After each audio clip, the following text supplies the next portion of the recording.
Basically हम लोग इस केस में क्या बात करेंगे कि इफेक्ट ऑफ लाइट और लाइट का प्लांट के ग्रोथ में हम लोगों ने देखो किस चीज को हम देख सकते हैं, किस चीज पे वो स्टडी की गई है, दैट इज इम्पोर्टेंट। लाइट का इफेक्ट ओवरऑल प्लांट के ग्रोथ में पड़ रहा है, बट यहाँ पे हमने किस रेंज पे फोकस किया है कि उस पर्टिकुलर प्लांट में फ्लावरिंग होनी चाहिए, मतलब वो प्लांट वेजिटेटिव फेज से रिप्रोडक्टिव फेज में चला जाना चाहिए। Is it clear? इतनी सी बात समझ में आ रही है? तो हम यहाँ पे देख रहे हैं कि यहाँ पे एक ड्यूरेशंस दिख रहे हैं लाइट के। जो येलो कलर से है वो डे है, एंड जो ग्रे कलर से है that is representing the night. Clear? फिर हमें एक चीज ध्यान में रखना है, देयर इज क्रिटिकल पॉइंट। एक क्रिटिकल पॉइंट होगा, वो वहां का नेचुरल हैबिटेट होगा। क्लियर? एंड वहां से जब वेरिएशंस देख रहे हैं हम, नेचुरली वेरिएशन होगा ऑब्वियसली वहां पे, लेकिन जो डे और नाइट का ड्यूरेशन चेंज होता है हमारा थ्रू एयर, उस एयर में उस वो प्लांट किस टाइम में फ्लावरिंग कर रहा है, that is the main objective. Clear? तो अब जब आपके क्रिटिकल पॉइंट से ज्यादा लंबा दिन हो रहा होगा, उसको हम बोलते हैं कि वो लॉन्ग डे प्लांट हो गया। क्लियर? लॉन्ग डे प्लांट हो गया, या क्रिटिकल क्या करती है इसमें, शॉर्ट डे प्लांट।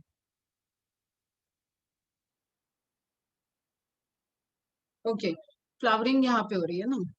क्रिटिकल से ज्यादा लाइट गई है, मतलब दिन बड़ा है रात छोटी है। रात बड़ी है, क्रिटिकल पॉइंट से कम लाइट है, इस केस में देखो तो यहाँ पे क्या है, दिन छोटा है रात बड़ी है। क्लियर? तो इस तरीके से आप देख रहे हो, ये आपको कंडीशन दिख रही है पूरे इमेज में। अब आप देखो फ्लावर कब बन रहा है। फ्लावर यहाँ पे हुआ, नहीं हो रहा है। क्लियर? यहाँ पे है, नहीं है। यहाँ पे फ्लावर है, क्यों? क्योंकि यहाँ पे दिन छोटा है, क्रिटिकल पॉइंट से छोटा दिन है और रात लंबी है। Is it clear? इतनी बात समझ में आई? तो यहाँ पे फ्लावरिंग हो गया, इसको हमने क्या बोल दिया, दिन छोटा था तो short day plant, also we can call it long night plant. Clear? फिर एक एक्सपेरिमेंट कर रहे हैं कि अच्छा ठीक है, चलो रात तो बड़ी है, लेकिन इस रात में हमने आर्टिफिशियल लाइट दे दी। आर्टिफिशियल लाइट दे दी, एक्सपोजर कर दिया, तो फोटो रिसेप्टर तो लाइट को सेंस कर रहे हैं, वो लाइट कहाँ से आ रही है, सोर्स ऑफ लाइट से उसको मतलब नहीं है बेटा। तो वही चीज यहाँ पे हो रही है कि जब आपने दिन छोटा था लेकिन रात लंबी है, और रात में आपने आर्टिफिशियल लाइट दे दिया, तो भी उसमें फ्लावरिंग इंड्यूस नहीं हुआ। ठीक है? इसका मतलब यहाँ पे फ्लावरिंग के लिए there is something which activate और इनएक्टिवेट इन द प्रेजेंस और एब्सेंस ऑफ लाइट। ये हमारा एक्सपेरिमेंट है, ये हम ऑब्जर्वेशन किए जो थर्ड में तुम्हें दिख रहा है। ठीक है? और फर्स्ट वाला फ्लावर होना नहीं होना दैट इज द नेचुरल, लेकिन हो रहा है लाइट की ही वजह से, कम ज्यादा होने से, इसको हम जब उसमें हम आर्टिफिशियली कुछ करेंगे, उसको चेक करेंगे, तभी हम उसको स्टैटिस्टिकली हम प्रूव कर सकते। ठीक है? तो दूसरे फिगर में आपको दिख रहा है लॉन्ग डे प्लांट, जब डे येलो वाला पोर्शन क्रिटिकल पॉइंट से ज्यादा है तब आपकी फ्लावरिंग हो रही है, कम है तो फ्लावरिंग नहीं हो रही है। रात में आपने आर्टिफिशियल लाइट दे दी तो अगेन फ्लावरिंग हो रही है। ठीक है? ये जनरल हम मैंने कल भी थोड़ा सा बोला था। आज हमें समझना है कि एक्चुअली इनके पीछे जो रिसेप्टर है वो किस तरीके से वर्क करते हैं। ठीक है? तो there is a light sensitive receptor जो रिसीव कर सकते हैं लाइट को, एंड रिसीव करने से वो पी आर और P F R, phytochrome red and phytochrome far red में कन्वर्जन को शो करते हैं, एंड इसी कन्वर्जन से यहाँ पे फ्लावरिंग इंड्यूस हो रही है। इतनी सी बात समझ में आई? इसमें किसी को कोई डाउट? फाइटोक्रोम की बात हो रही है, फाइटोक्रोम फोटो रिसेप्टर्स हैं, पिगमेंट्स हैं जो रिसीव कर रहे हैं लाइट को, एंड लाइट रिसीव कर रहे हैं तो वो दो फॉर्म में रह सकते हैं, चेंज होते हैं, P R P F R, for red को रिसीव कर रहे हैं या रेड को रिसीव कर रहे हैं, इसके बेसिस पे वो अपने को इंटरचेंज करते रहेंगे, एंड इसी इंटरचेंज में कहीं पे पी आर फ्लावरिंग करने के लिए रिस्पॉन्सिबल है, कहीं पे पी एफ आर फ्लावरिंग करने के लिए responsible. Is it clear? Summary समझ में आ रही है? सबको समझ में आ रही है? सिर्फ ईशा ने रिप्लाई किया है। एलम, आकाश, आशना, फरिहा, इकरा, ईशा, केतकी, मोनाली, हुजैर, प्रफुल, पृथ्वी, विदला। ठीक है? अब देखो हम उसकी मैकेनिज्म बता रहे हैं तो थोड़ा कॉम्प्लिकेटेड होगा, बट आपको समरी समझ में आ गया तो मतलब अंदर होने वाला क्या प्रोसेस है ये आपको पता है। अब प्रोसेस को स्टेप बाय स्टेप अपने को देखना है। ठीक है? सिंपल सी चीज, हम लीफ में बात कर रहे हैं कि लीफ में बहुत सारे फाइटोक्रोम्स प्रेजेंट हैं, synthesize within the leaves of plants. वो सोर्स है जहाँ पे उसकी सिंथेसिस होगी, और वही वो सोर्स है लीफ में को चीज का फॉर्मेशन हो रहा है जो फ्लावर को इंड्यूस करेगी कि जो ग्रोइंग बर्ड है उसमें अब फ्लावर बने, न कि दूसरी ब्रांच है। क्लियर बच्चा? तो इसके लिए आप देख रहे हो एक इनएक्टिव फॉर्म है, लाइट को रिसीव किया वो एक्टिव फॉर्म में कन्वर्ट हो गया, एंड एक्टिव फॉर्म जो है उसका यहाँ पे फ्लावरिंग के लिए रिस्पॉन्सिबल। ठीक है, फ्लावरिंग है, फ्रूट राइपनिंग है, सीड प्रोडक्शन है, लीफ ड्रॉप, मैंने बोला कई सारे फंक्शंस हैं, लेकिन हमें एक चीज पे अभी जो हम फोकस कर रहे हैं आज की स्टडी में, that is about the flowering. Clear? अब यहाँ पे दो फॉर्म जो है वो है फॉररेड and red and फॉररेड। Clear?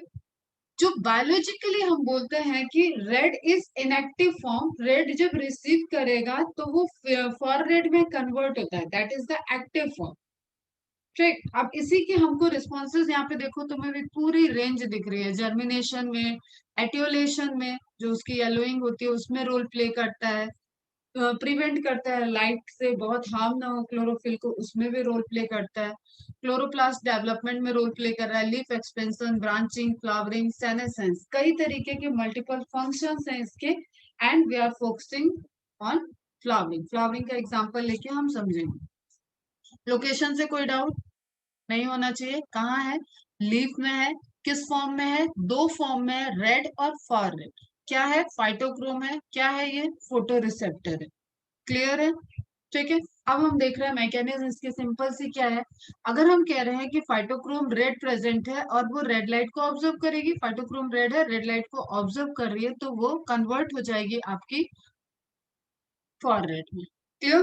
Phytochrome red, P R, absorbing sunlight, sunlight में उसने किस वेवलेंथ को एब्जॉर्ब किया? रेड लाइट वाली वेवलेंथ को एब्जॉर्ब किया, and then it converted into the far red. Clear? Far red में कन्वर्ट हो गया, and far red long day में एक्टिवली प्रमोट करता है फ्लावरिंग को। ठीक, सिंपल सी चीज समझो। अभी एक हम चल रहे हैं इस सोर्स से, इस पाथवे पे है ये वाले। Clear? Phytochrome red absorb the sunlight in red spectrum, converted to phytochrome far red. This is the active form. This is inactive form. Phytochrome का एक्टिव और इनएक्टिव है, फंक्शन से नहीं बता रहे अभी हमें तुम। ठीक है, ये भी फंक्शन करता है, ये भी फंक्शन करता है, लेकिन फाइटोक्रोम रेड इनएक्टिव फॉर्म होता है। जब वो एब्जॉर्ब करता है लाइट को तो वो फाइटोक्रोम फॉररेड में कन्वर्ट हो जाता है। एंड लॉन्ग डे प्लांट में एक हाइपोथेटिकल हार्मोन माना जाता है फ्लोरिजिन। दिस इज हाइपोथेटिकल, क्योंकि अभी तक मैंने तुम्हें जो हार्मोन बताए हैं बेटा वो सब कैसे हैं? आइसोलेट कर लिए गए हैं, उनके क्रिस्टल फॉर्म प्रेजेंट है, उनके आर्टिफिशियल फॉर्म क्रिएट कर दिए गए, बट ये अभी अंडर रिसर्च है कि फ्लोरिजिन नाम का हार्मोन सिंथेसाइज होता है जो कि फ्लावरिंग को इंड्यूस करता है। ठीक है, अभी देखो कोई भी हार्मोन हम लोग ऐसे डायरेक्ट नहीं बोल पा रहे कि ये फ्लावर इंड्यूस कर रहा है, कहीं ऐसा डायरेक्ट नहीं आया, फ्लावर को प्रमोट करना ये सब आया है, लेकिन एग्जैक्टली फ्लावर के फॉर्मेशन के लिए ऐसा अभी अंडर रिसर्च है कि there is certain chemical which induces flowering. ठीक है, फ्लावर क्या बनेगा ये ऑक्सिन साइटोकाइनिन कर ले रहे हैं कि वो मेल फ्लावर प्रमोट कर रहा है, फीमेल फ्लावर प्रमोट कर रहा है, लेकिन वो फ्लावर की बड कैसे बनेगी, that is depends on a certain hypothetical hormone which is known as florigen। तो एक डायरेक्ट क्वेश्चन है, it is a hypothetical hormone, release हुआ फाइटोक्रोम फॉर रेड की एक्टिविटी से लॉन्ग डे प्लांट में और फ्लावरिंग हो गया।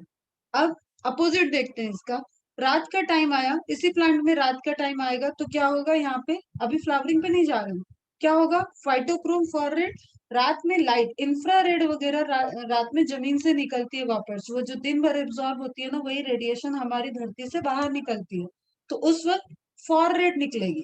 ठीक है, तो फॉर रेड को एब्जॉर्ब करेगा phytochrome far red. Clear? PFR, अब ये रिवर्स चलेगा, PFR and it converts into phytochrome red, and phytochrome red अगर अब शॉर्ट डे प्लांट होगा वो रात वाले उतने कम रात में ही उससे जो फॉररेड उससे तुम्हारा फॉररेड से रेड बन रहा है फाइटोक्रोम रेड, उससे उसमें फ्लावरिंग इंड्यूस हो जा रही है, इट मीन्स कि वो शॉर्ट डे प्लांट है। क्लियर? मतलब दिन छोटा है और रात लंबी है, तो रात लंबी है उसमें वही प्रोसेस चल रही होगी, फाइटोक्रोम फॉररेड से फाइटोक्रोम रेड बन रहा होगा, एंड रात लंबी की वजह से वहां पे florigen, again florigen common hormone की बात हो रही है, and it is a hypothetical hormone, it it induce flowering. ठीक है, अब आपको जो एक चीज ध्यान रखनी है, एक इसमें से फास्ट प्रोसेस है, एक इसमें से स्लो प्रोसेस है। जो दिन के टाइम चल रहा है, मतलब फाइटोक्रोम रेड से फॉररेड का बना, that is the fast process, ये फास्ट होगी। एंड रात के टाइम जो आपका चल रहा है वो क्या होगा, स्लो प्रोसेस होगा। ठीक है, तो फॉररेड का फॉर्मेशन दिन के टाइम में होता है, लाइट के प्रेजेंस में होगा, and it is a fast process. Dark के टाइम में इंफ्रारेड रेडिएशन की वजह से फॉररेड जो कन्वर्ट होता है आपका रेड में, that is a slow process. और अगर आप यहाँ पे आर्टिफिशियली जो ये लैंप वगैरह हम लाइट देने की बात कर रहे हैं, आर्टिफिशियली आपने रात में लाइट दी, तो ये कम ड्यूरेशन के लिए दिया था, लेकिन ये रिएक्शन क्योंकि फास्ट होता है, तो ये फटाफट फॉररेड को रेड को फॉररेड में कन्वर्ट कर देगा, और उस केस में भी आपकी फ्लावरिंग इंड्यूस हो जाएगी। और फटाफट का मतलब ये ऐसा नहीं कि आज तुमने लाइट दिया तो आज फ्लावर आ जाएगा। इसको भी टाइम लगता है, स्पीसीज टू स्पीसीज की 1 वीक देना है आपने, 15 दिन देना है, कितने दिन में इंड्यूस होगा, वो सब एक्सपेरिमेंट होता है। क्लियर है? तो role of phytoperiods in the control of flowering was demonstrated for the first time by W. Garner and Allard, H. A. Allard in 1920। फोटोपेरियोडिस का रोल फ्लावरिंग में, ठीक है, गार्नर एंड अलार्ड, ऐसे याद रखना है, Garner and अलार्ड। They observe that Maryland mammoth variety of tobacco, scientific name यहाँ पे याद रखना, टोबैको की दूसरी वेराइटी है ये, जिसका नाम है Maryland mammoth variety of tobacco, could be made to flower in summer by reducing the light hours with artificial darkening. ठीक है, क्या किया गया इसमें, they observed that the Maryland mammoth variety of tobacco could be made flower in summer। Summer के time, इसका मतलब वो इंड्यूस किया गया उसको समर में फ्लावरिंग करने के लिए bye reducing the light hours with artificial darkening. उल्टा किया गया, रात को बढ़ा दिया गया, मतलब समर के टाइम में आपको पता है दिन बड़ा होता है, रात छोटी होती है, तो वहां पे आर्टिफिशियली डार्कनिंग करके उसको समर के टाइम में, अब ऑब्वियसली वो विंटर का क्रॉप होगा, ठीक है, शॉर्ट लॉन्ग, क्या है क्या लंबी रात का प्लांट होगा, ठीक है, शॉर्ट डे प्लांट होगा, लेकिन उसमें इंड्यूस कराया उन्होंने कब, लॉन्ग डे के टाइम में फ्लावरिंग को इंड्यूस कराया, तो ऑब्वियसली वहां आर्टिफिशियली डे होगा या नाइट होगा, नाइट होगा, तो आर्टिफिशियल डार्कनिंग को यूज किया, रिड्यूस किया लाइट को, मतलब उसको ले जा रहे हैं वो शॉर्ट डे की तरफ, तो वो नेचुरली क्या होगा, शॉर्ट डे होगा, ठीक है, लॉन्ग डे के टाइम उसको शॉर्ट डे वाली कंडीशंस दे रहे हैं, नेचुरली उस टाइम इन्वायरमेंट में लॉन्ग डे है, वो प्लांट आपका शॉर्ट डे प्लांट था, लेकिन उसको आर्टिफिशियली रात की ड्यूरेशन को बढ़ा दिया गया, अंधेरे को बढ़ा दिया गया, तो वो लॉन्ग डे में, इस टाइम है लॉन्ग डे, बट उसमें फ्लावर इंड्यूस हो गया किसको, क्योंकि उसको आर्टिफिशियली नाइट कंडीशन दे दी गई, तो उसको कन्वर्ट कर दिया गया short day condition. Is it clear? Important point है, मैरीलैंड मैमोथ पूछा जाता है, साइंटिस्ट भी पूछे जाते हैं, गार्नर एंड अलार्ड मैमोथ प्लांट पे टोबैको की वैरायटी है, उसमें उन्होंने रिड्यूसिंग द लाइट इफेक्ट किया था समर के टाइम में। अब ये एक दूसरे से रिलेटेड है, तुम्हें इतनी याद होनी चाहिए कि चीजें कि कब दिन बड़ा होता है कब रात बड़ी होती है। तो समर के टाइम में नाइट को बढ़ा रहे हैं, मतलब वो ऑब्वियसली लॉन्ग डे का टाइम चल रहा है, एंड बढ़ाने से फ्लावरिंग इंड्यूस हो रहा है, इसका मतलब वो शॉर्ट डे प्लांट था, और उसमें आर्टिफिशियली फ्लावरिंग को इंड्यूस कर दिया। Is it clear? समझ में आया?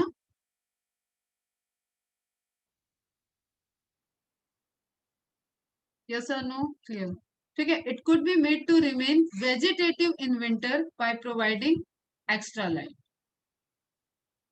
ठीक है, it could be made to remain vegetative in winter by providing extra light. अब विंटर में क्या होगा, शॉर्ट डे प्लांट है, एक्स्ट्रा लाइट दे रहे हैं, मतलब ये कंडीशन क्या दे दिया हमने उसको, आर्टिफिशियली हम उसको लॉन्ग डे बना रहे हैं।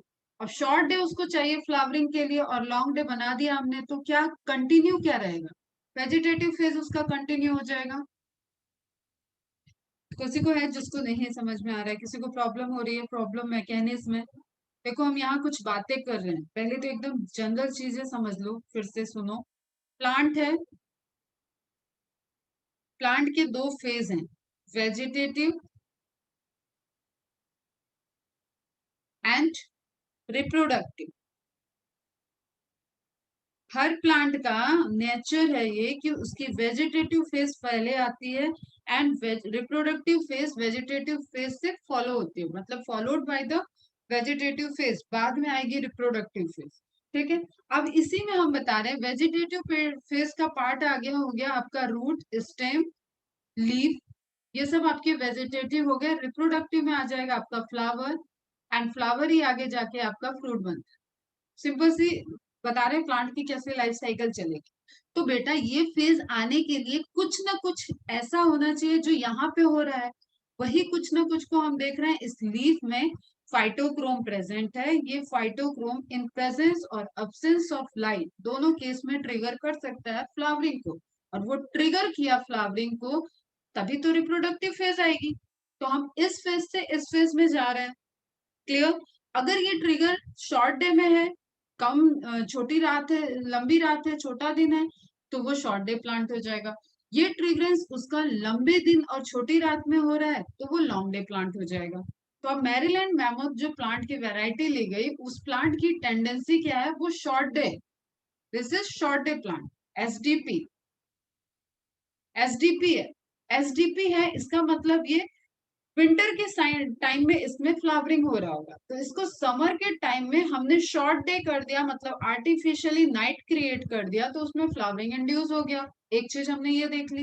दूसरी बात हम ये कर रहे हैं कि उसको विंटर के टाइम में अगर हम आर्टिफिशियल लाइट दे देते हैं तो हम शॉर्ट डे को लॉन्ग डे में कन्वर्ट कर दिए। ठीक है, आर्टिफिशियल लाइट दिए तो शॉर्ट डे, उसका जो शॉर्ट डे जो लाइट का एक्सपोजर था वो लॉन्ग डे में कन्वर्ट हो गया, और लॉन्ग डे उसकी फेवरेबल नहीं है फ्लावरिंग के लिए। फ्लावरिंग के लिए उसको क्या चाहिए, शॉर्ट डे। क्लियर? तो ये यहाँ पे किस फेज में रह जाएगा, वेजिटेटिव फेज में, ये लिखा है वहां पे। अभी क्लियर है सबको? प्लांट का vegetative phase long day plant में खत्म होगा और वो फ्लावरिंग में आ जाएगा। शॉर्ट डे प्लांट में, शॉर्ट डे में प्लांट में जब शॉर्ट डे कंडीशन दी जाएगी तभी वो खत्म होगा और वो फ्लावरिंग में आ जाएगा। खत्म होगा मतलब ऐसे झड़ नहीं जाएगा सर।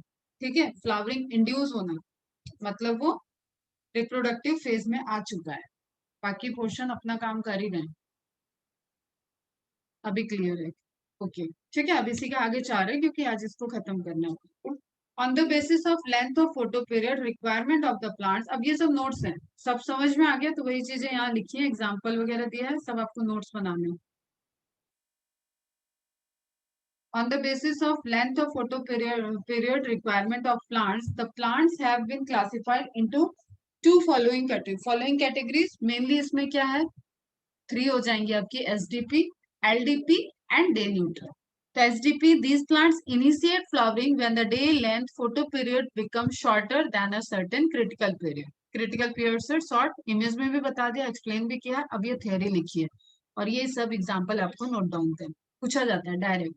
ठीक है, क्रिसेंथेमियम इंपॉर्टेंट है, जैंथियम भी इम्पोर्टेंट, सब इंपॉर्टेंट है, इसमें हम क्या टिक करें। टोबैको एक्सपेरिमेंट ही हुआ है उस पर, वो इम्पोर्टेंट है। स्ट्रॉबेरी, सब इंपॉर्टेंट है बेटा, सबके नाम नोट डाउन करने हैं।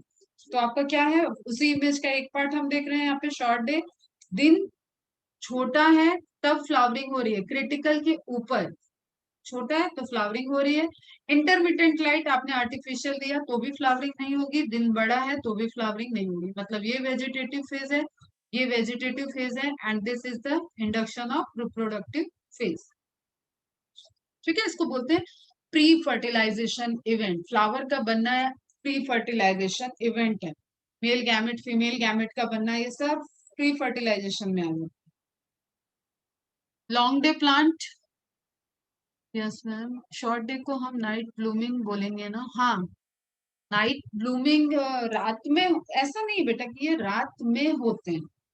ठीक है, दिन के टाइम फ्लावर हो सकता है, जैसे वीट की क्रॉप दिन में दिखेगी तुम्हें कि वीट में फ्लावर लगे। नाइट ब्लूमिंग इज लाइक कि जैसे तुम रजनीगंधा बोलो, ठीक है, रात की रानी, रात रानी, ये सब फ्लावर कैसे ये रात के टाइम खिलते हैं। हर श्रृंगार, देखो अब उसको देखोगे तुम, वो सुबह के सुबह, सुबह के टाइम एकदम तुम्हें देखेगा व्हाइट कलर का ऊपर होता है, ऑरेंज कलर के उसकी जो नीचे वाला बेस वाला पोर्शन होता है वो ऑरेंज कलर का, और एक दो घंटे में ही देखो उतनी ही लाइफ होती है उसकी, उसके बाद वो मुरझा जाता है, अगर आप उसको टच करोगे तो वो ब्राउन कलर का कन्वर्ट होता है। तो वो अलग है, ब्लूमिंग इज डिफरेंट। नाइट लंबी है इसलिए उसके अंदर फ्लावर इंड्यूस हो रहा है, और ये क्रॉप में हम चल रहे हैं, थोड़ा सा इनसे फ्रूट तक जाना है हमें, फ्रूट क्रॉप वो सब बनेगा। ठीक है। लॉन्ग डे प्लांट अपोजिट हो जाएगा, begin flowering when the day length exceeds a critical length. This length too differs from species to species, सब कुछ स्पीसीज टू स्पीसीज वेरी करेगा यहाँ पे। Long day plant fail to flower if the day length is shorter than the critical period. अगर आपने artificially किया या इस तरीके की कंडीशन में उस प्लांट को रख दिया है तो वहां पे फ्लावरिंग नहीं होगा। स्पिनैक वेरी इंपॉर्टेंट है, spinach, henbane, radish, sugar beet, wheat. Wheat पे आपको वर्नलाइजेशन भी पढ़ना है, वीट ध्यान में रखो। लेट्यूस भी इंपॉर्टेंट, क्योंकि लेट्यूस कई जगह आपको आता है। पॉपी, लार्कस्पर ऑलरेडी आपको आया हुआ है, लीफ के हेट्रोफिली में लार्कस्पर के आपका एग्जांपल था, दैट्स वाई आपको लार्कस्पर से ये भी पॉइंट याद रखना, it is a LDP, long day plant. मेज भी आपको कई जगह एग्जांपल, जेनेटिक्स वगैरह में भी कई जगह मेज को पढ़ना है। तुम्हारा जिब्रेलिन आइसोलेट ही वहां से हुआ था, तो आपको कुछ इंपॉर्टेंट क्रॉप्स है जिनके पता होने चाहिए, तो एलडीपी, एसडीपी एंड एग्जाम्पल ये आपके नोट्स में होने चाहिए।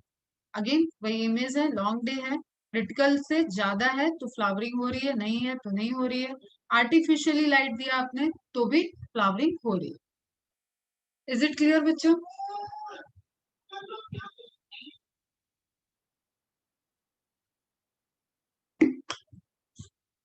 लेट्यूस को आर्टिफिशियली डार्क लाइट प्रोवाइड करेंगे ना, लेट्यूस लॉन्ग डे प्लांट है तो आर्टिफिशियली डार्क लाइट प्रोवाइड करने का सेंस।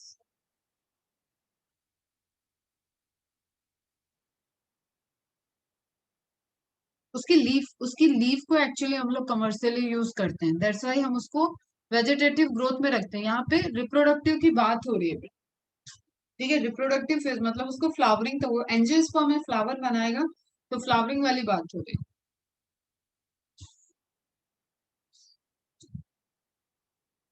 डे न्यूट्रल क्या हो गया?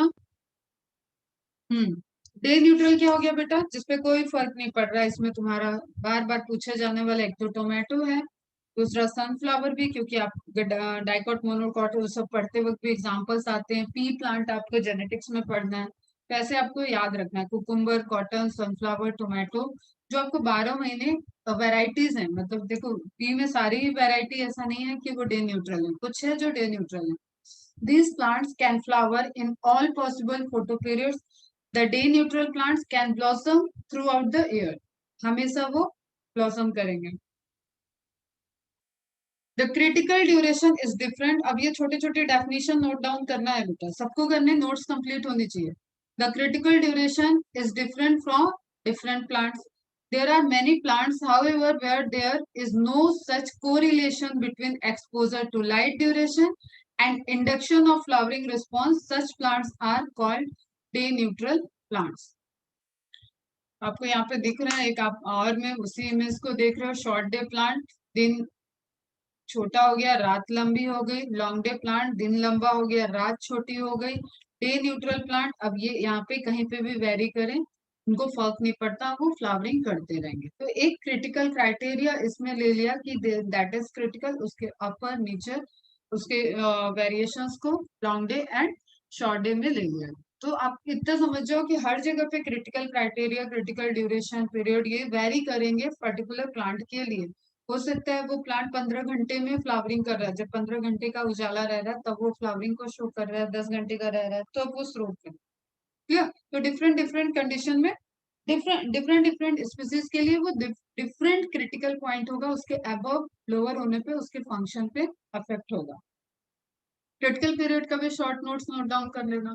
Photo period is that continuous duration of light which must not be exceed in short day plant and should always be exceeded in long day. Critical point से ऊपर ही होगा long day के लिए, and critical period कभी भी short day plant के लिए exceed नहीं करना चाहिए क्रिटिकल पॉइंट को, समझ रहे हो, तभी तो वो शॉर्ट डे होगा।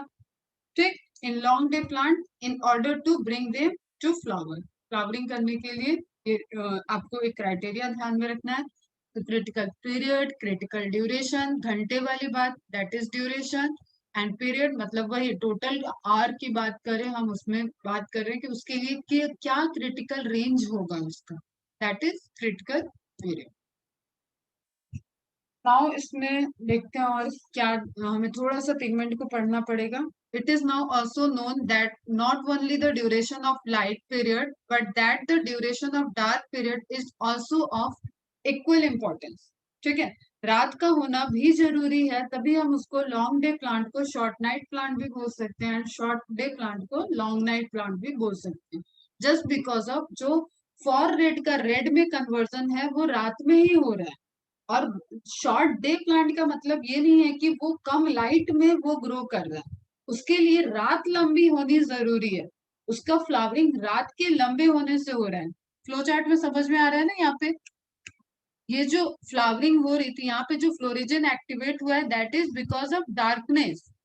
तो रात का इंपॉर्टेंस है, ऐसा नहीं है कि लाइट के कम होने की वजह से हो रहा है. दोनों पॉइंट है ना, देखो यहाँ पे पॉइंट दोनों है.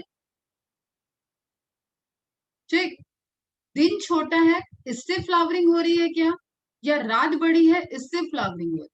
तो फ्लावरिंग तुम्हारी इसी से हो रही है इनमें. रात बड़ी है, धीरे धीरे प्रोसेस है, वहां पे फॉर रेड से रेड का कन्वर्जन ज्यादा हो गया है, धीरे धीरे हो रहा है, टाइम मिल रहा है प्रॉपर रेड में कन्वर्जन होने के लिए. And phytochrome red is responsible for the flowering in that particular plants. Is it clear बेटा? दैट्स वाई ये बहुत इंपॉर्टेंट पॉइंट है.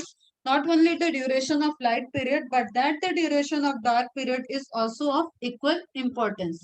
Hence, it can be said that flowering in certain plants depend not only on a combination of light and dark exposure, but also their relative duration. सिर्फ exposure से नहीं, duration का भी important role है, तभी आप उसको critical period या duration का नाम दे रहे हो. ठीक है, dark लंबा नहीं होगा तो फाइटोक्रोम फॉर रेड से रेड का कन्वर्जन स्लो हो जाएगा. स्लो मतलब कम होगा, और कम होगा तो भी फ्लावरिंग नहीं होगी उसमें. तो शॉर्ट डे प्लांट के लिए इट इज वेरी नेसेसरी कि वहां पे रात लंबी हो और कोई भी आर्टिफिशियल लाइट वहां पे नहीं हो. This response of plant to periods of day and night is known as photoperiodism. It is also interesting to note that why shoot apices modify themselves into the flowering apices prior to flowering. अगर आप इस तरीके से देखते हो कि किसी के टिप पे फ्लावर है तो सूट एपाइसेस को अपने को ब्लॉक करना पड़ेगा और वहां पे फ्लावरिंग हो जाएगी. ठीक है, अब वो वहां पे कंटिन्यूअस ग्रोथ नहीं होगा. जैसे इन्फ्लोरेसेंस में मैंने पढ़ाया था, बताओ कौन सा इन्फ्लोरेसेंस है ये, साइमोस या रेसिमोस? अगर टिप पे फ्लावर आ गया तो मतलब टिप की ग्रोथ रुक रही है. इट इज साइमोस और रेसिमोस. ये कैसे होगा? एक की टिप हमेशा फ्री होगी, वेसल पे फ्लावर होंगे, और टिप हमेशा फ्री होगी. बताओ. साइमोस. Very good. ठीक है, क्लोज, सी से क्लोज, सी से साइमोस, जिसमें ग्रोथ रुक गई, क्लोज हो गया, दैट इज साइमोस इन्फ्लोरेसेंस. तो वही चीज है, shoot apices modify themselves into flowering apices prior to flowering, क्योंकि वहां पे फ्लावरिंग अब इंड्यूस होने वाली है. They that is shoot apices of plants by themselves can not perceive photo periods. अब वो फोटो पीरियड्स को शो नहीं करेगा वहां पे, आपका कैसे चलेगा वो अब सेंसिबल हो चुका है, वहां पे इंडक्शन होने जा रहा है, वहां पे फ्लावरिंग होगी. क्लियर? तो सूट एपाइसिस के सारे काम रुकेंगे वहां पे, मेरिस्टेमेटिक डिवीजन रुक जाएगा, ये सारी चीज होगी क्योंकि वो ब्लॉक हो रहा है. वो ब्लॉक हो रहा है एक फ्लावर के फॉर्मेशन की वजह से, अब वहां पे ब्लॉकेज स्टार्ट हो जाएगा. The site of perception of light dark durations are leaves. ये हमेशा ध्यान में रखना, क्योंकि फ्लावर को बनने के पहले वो प्लांट वेजिटेटिव फेज में रहेगा. तो ये साइट ऑफ परसेप्शन, जो ये रिएक्शंस चलेंगे, इनकी हमेशा साइट तुम्हें वेजिटेटिव में ढूंढनी पड़ेगी. तो वेजिटेटिव में सबसे ज्यादा रिसीव करने के चांसेस किसके पास?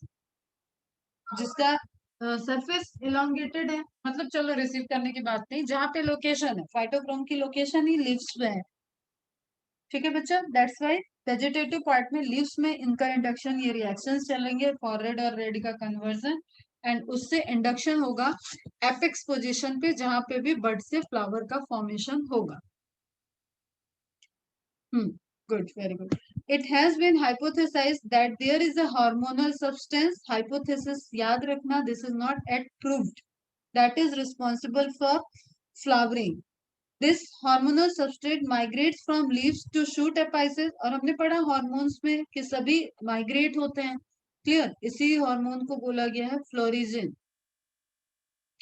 Shoot apices for inducing flowering only when the plants are exposed to necessary inductive photo period. जो उसको रिक्वायरमेंट है उस फोटो पीरियड में वो रहेगा, तभी ये केमिकल का फॉर्मेशन लीफ पोर्शन में एक्टिवेट होगा एंड वहां से वो मूव कर जाएगा पर्टिकुलर साइट. वो शूट एपाइसिस हो सकता है, वो एपिकल एपाइसिस हो सकता है, बर्ड में प्रिमोडिया पे भी हो सकता है, व्हाटएवर जहां पे उस पर्टिकुलर स्पीसीज की फ्लावरिंग को होना होगा. नाउ एक इंपॉर्टेंट नोट लिखना है आपको फोटो रिसेप्टर पे, ठीक है.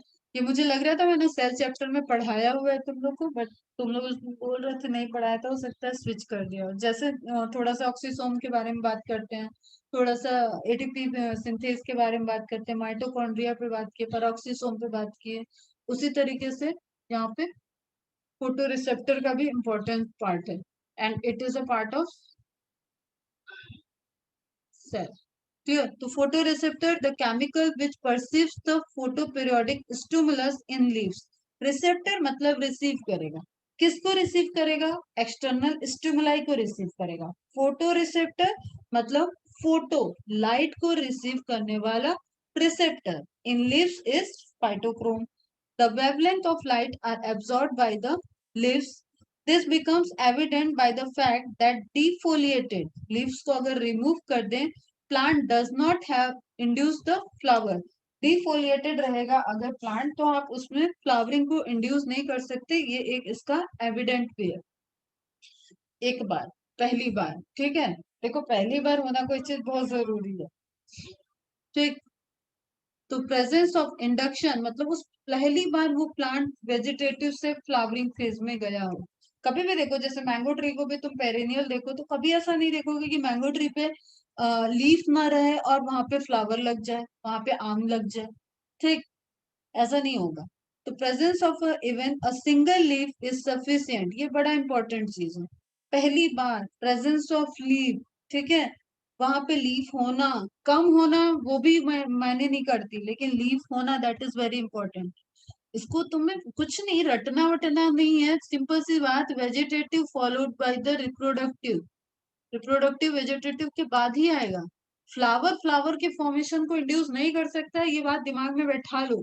एक फ्लावर के फॉर्मेशन को इंड्यूस नहीं करेगा. फ्लावर के फॉर्मेशन को हमेशा हमेशा वेजिटेटिव फेज ही इंड्यूस करेगा. रिप्रोडक्टिव फेज में चला गया तो बात ही क्या रहेगी. तो उसको वेजिटेटिव से रिप्रोडक्टिव जो ये फेज ट्रांजिशन कर रहा है दैट इज वेरी इंपॉर्टेंट बेटा. इसको अगर तुमने दिमाग में बैठा लिया ना तो तुम्हें इन सब चीजों में कोई दिक्कत नहीं आएगी. अदरवाइज ये तुम मुझसे 4 बार पूछोगे, ये आज भी 12th के बच्चे भी पूछते हैं, ठीक है. पूछते ही है, मैम एक बार वर्नलाइजेशन बता दो, मैम एक बार वो फाइटोक्रोम बता दो. वो बार बार कंफ्यूज हो जाए. क्योंकि कंफ्यूजन इसलिए है क्योंकि आप उस चीज को ध्यान से रख ही नहीं रहे हो. इमेज बनाओ उसकी. कुछ को कभी नहीं पूछना होता है, उन्हें इमेज बन गई है कि किस इवेंट के बाद क्या होगा, तो वो कभी नहीं पूछते ये सब चीजें. तो presence of even a single leaf is sufficient to receive required amount of photoperiod. Light को एब्जॉर्ब करके कन्वर्जन के लिए एक सफिशिएंट है, एक सिंगल लीफ भी वहां पे. और जैसे उसमें कह रहे हैं कि वो केमिकल बनेगा जिसको हम फ्लोरिजिन का टर्म दे रहे हैं, हाइपोथेटिकली अभी वो वहां से मूव करेगा और at the site of flowering वो ट्रांसमिट कर जाएगा. Partially mature leaves are more sensitive to light, while very young or mature leaves, partially mature leaves are more sensitive to light. Obviously, more mature तो वो old senescence की तरफ चली जाएंगी, ठीक है. Are much less sensitive to photoperiodic induction. और young leaf का अगर आप कहो ना कि जैसे simply young leaf बनी है अभी, तो इस young leaf पे बेचारे पे बहुत जिम्मेदारी होती है घर के खाने पीने बनाने की, ठीक है. तो इसको क्या करना है, मेन काम इसका है फोटोसिंथेसिस, ठीक. वेजिटेटिव ग्रोथ खाना भी बहुत जरूरी है, रिप्रोडक्टिव ग्रोथ खाना बहुत जरूरी है. तो वहां पे एक फोटोसिंथेसिस का काम ऑलरेडी बहुत बर्डन वाला चल रहा है, ठीक है. तो पहले ये जो यंग लीफ रहती है वो भी कम एक्टिव होती है तुम्हारे फोटो पीरियोडिज्म में, एंड जो ओल्ड लीफ होगी जो हाईली मैच्योर है पूरा बढ़िया से घर के एकदम शहंशाह हैं, वो ऑर्डर देंगे आपकी ये खाना बनेगा, वो खाना बनेगा, तुम ये करो, उस तरीके के हो गए, तो भी वो फोटो पीरियोडिक में लेस एक्टिव होंगे। तो मेनली एक्टिव कौन सी है? बीच वाली, तो पार्शियली मैच्योर लीव्स। ठीक है, जो पूरी तरीके से एक्टिव है वो भैया उनसे जितना काम करा लो। ये तुम्हारे यंगस्टर वाले एज वाली बात हो गई। वो अब फोटोसिंथेसिस भी कर रही है, वो फोटो पीरियोडिज्म भी कर रहे हैं, उनके पास चॉइसेस नहीं है। ठीक है बेटा, समझ में आ रहा है? अब सिंपल सी फॉर रेड की रेंज आपकी 730 है, थोड़ा सा दूर, फॉर रेड मतलब रेड से दूर, और यहाँ पे दिया हुआ है 660, ये भी ठीक है। ठीक, इस रेंज में आपकी लाइट एब्जॉर्ब होगी। अगर यहाँ से चलें, रेड लाइट एब्जॉर्ब किया एंड फॉर रेड में कन्वर्ट हो गया। ठीक है, expose to far red light, then change quickly to phytochrome red, फिर से वही चीजें जो हम ऑलरेडी बता दिए थे। ठीक, सनलाइट को एब्जॉर्ब किया and change to 735 far red में, टोटल डार्क रात के टाइम है, वही चीज है, सनलाइट के अंदर ही रेड लाइट है बेटा। ठीक है, डार्कनेस के अंदर ही जो इंफ्रारेड का इमिशन होता है वहां से ही वो फॉर रेड को एब्जॉर्ब कर रहा है, एंड देन वो कन्वर्ट हो रहा है फाइटोक्रोम रेड में। ठीक है, अगर ये कंडीशन फ्लावरिंग को दे रही है तो वो शॉर्ट डे प्लांट हो जाएगा, ये कंडीशन फ्लावरिंग को दे रहा है तो वो लॉन्ग डे प्लांट हो जाएगा। ठीक, एक ये वाला प्रोसेस आपका स्लो है, चेंजेस स्लोली, टोटल डार्क होना चाहिए। इंटरमिटेंट कर दिया आपने, अगर इंटरमिटेंट कर दिया तो this is already very fast. ठीक है, चेंज क्विकली, यहाँ पे आपका ये वाला पोर्शन फास्ट होता है, चेंजेस क्विकली।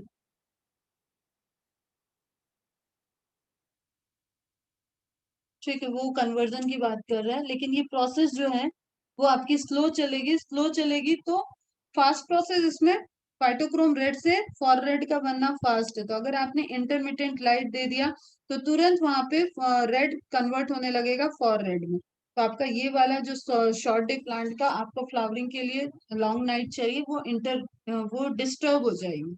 ठीक है, उसको डिस्टर्ब कर देगा एंड उस केस में नहीं हो पाएगा, वहां पे फ्लावरिंग इंड्यूस नहीं होगी, और ये हमने पहले भी इमेज में दिखा है। Now again, inactive active form direct पूछा जाता है, इसको ध्यान में रखो।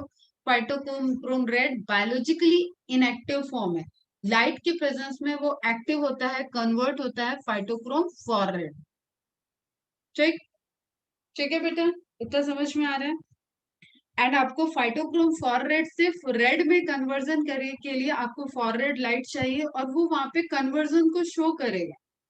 ठीक, वो रिवर्जन, वो जो उसका रिवर्जन है दैट इज स्लो। अगर आप इसको स्लो और उसमें कर भी रहे हो, कंफ्यूज मत होना।